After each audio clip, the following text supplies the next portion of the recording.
Right, good morning everybody. Our grammar topic for today is past perfect simple and the past perfect continuous. Right, for your information, this topic is taken from page 47 of your student's book. Okay, so let's read about the uses of the past perfect simple and the past perfect continuous. Okay, so I'm reading from the past perfect simple. Right, I'm reading this part. So it's used for an action or situation that finished before a particular time in the past. So you have two things here, an action or situation. Alright, keyword kata kunci dia maksudnya perbuatan tu dah habis before, okay, sebelum a particular time in the past. Okay, this is very useful when you are writing a story. So because when you're writing a story, sometimes you want to tell me an action that happened at a specific time. It finished before a specific time in the past. So let's look at the first example. Dina had finished the shopping by 2 o'clock. So the action is this one, finish shopping. Okay, so Dina went shopping and she finished shopping by 2 o'clock. So you see the usage there. You have an action that finished before a particular time in the past. Okay. Another use of the past perfect simple is when you want to mention an action that happened before another action in the past. Alright, so this one is an action that happened before another action. Maksudnya di sini kamu ada dua perbuatan, dua action, okay, two action, but one happened first and another one happened later. Alright, let's look at this example. The shop had closed by the time Jimmy got there. So mana yang berlaku dulu? Ada dua action kan? One is kedai tu dah tutup, lagi satu Jimmy dah sampai di sana. So mana yang berlaku dulu? Okay, so this is the first action. This is action number 1 and this is action number 2. Alright, so action pertama yang berlaku tu kita akan gabung dengan had. Alright, let me just highlight it for you. You use had. Okay, then the second action is just the normal past tense. Yang pertama kita akan guna had dengan the verb, and then the second one is just the normal past form of the verb. Okay, another example that I can give you is a very simple example. Alright, just let me write it at the top here. The accident had happened by the time I got to school. Okay, so ada dua perbuatan di sini, dua situasi. One is an accident, another one is saya dah sampai sekolah. So mana yang berlaku dulu? The action that happened first, this one, the accident.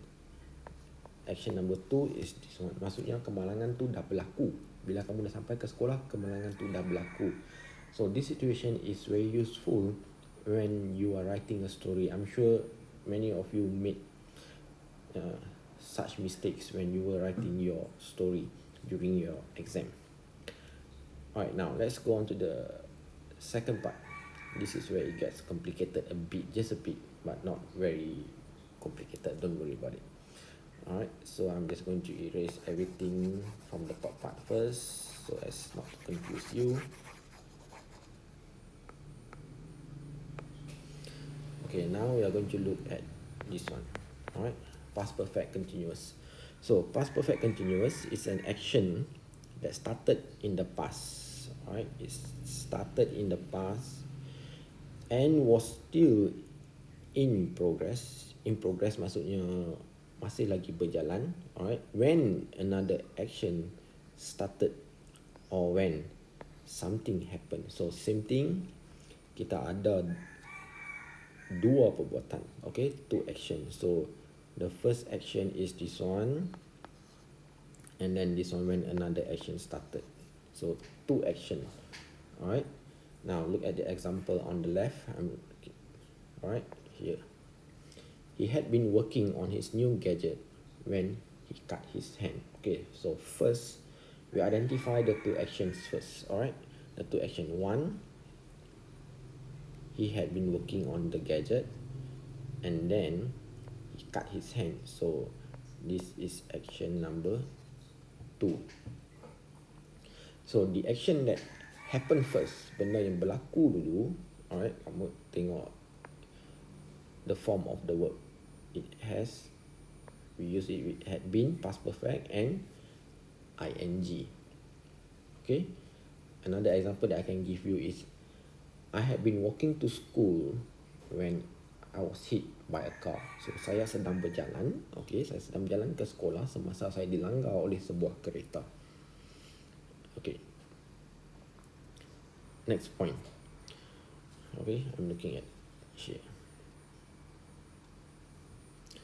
It's used for an action that happened before, right, and it happened before another action in the past when we want to emphasize, kamu nak tekankan masa, how long it had happened for. Maksudnya kita masih ada dua perbuatan, okay, dua perbuatan, tetapi kita nak tekankan selama lama mana, the tempoh masa. Okay, so that's this example.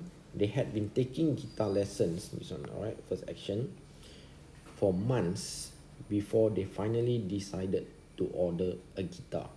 So for months, this one.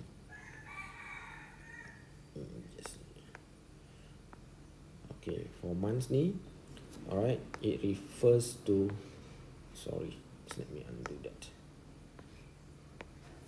How long it happened for. Okay, so again, the first action is this one. Mereka telah mengambil latihan untuk belajar gitar dah beberapa bulan sebelum mereka buat keputusan. Buat keputusan tu action yang kedua. Okay, so we have the time here for months. How long, tempoh masa. So this is when we use the past perfect continuous. Again, this is useful when you are writing a story. Okay, and lastly, it is used for an action, I'm reading here, that had finished, alright, an action that had finished before a particular time in the past. Dah habis sebelum satu tempoh masa yang dah lalu dan ada keputusan, ada hasil. Okay, ada hasil. So for example, Molly had been working hard. So ini perbuatan yang pertama, alright, all week, and she looked very tired. So this is the result. Okay, so all week is this one, a particular time, satu masa yang tepat. So contohnya macam ni, kamu dah belajar teruk selama seminggu dan di hujung minggu tu kamu nampak lemah. So how do you want to put that in English? So Molly had been working. Okay, so the first action, alright, the first action, Molly had been working hard all week. So hasilnya and the result of that is she looked very tired. So you need to remember when and how to use the past perfect continuous compared to the past perfect simple. Alright, these two, it is very useful when you are writing a story. Okay, and it helps you to determine the form of verb, kata kerja kamu nak guna dengan ed atau ing. Okay, was, were, had been, semua tu. This will help you to identify that. Alright, now let's go on to the